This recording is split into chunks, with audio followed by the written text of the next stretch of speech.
बहुत समय पहले हिमगिरी के पर्वतों में बसे रत्नगर राज्य पर राजा विक्रम सिंह का शासन था।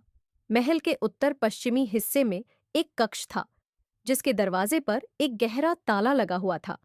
महल के किसी भी सेवक या सैनिक को उस कक्ष के अंदर जाने की अनुमति नहीं थी और यहाँ तक कि स्वयं राजा भी कभी उस कक्ष के करीब नहीं जाते थे। एक दिन राजा ने एक सभा बुलाई और अपने सेनापति, दरबारियों और महामंत्री के सामने घोषणा की कि वह उस रहस्यमयी द्वार का रहस्य खोलना चाहते हैं। पूरे राज्य में ये खबर आग की तरह फैल गई। शुभ दिन आया और दरबार में हलचल मच गई। राजा ने वह ताला खोला।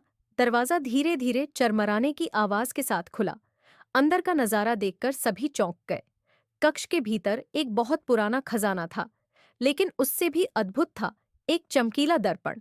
श्लोकों में लिखा था कि जो कोई भी इस दर्पण में अपनी आत्मा का दर्शन करेगा, उसे अपने भविष्य के सबसे बड़े रहस्य का पता चलेगा, लेकिन उस रहस्य को जानने की कीमत चुकानी होगी।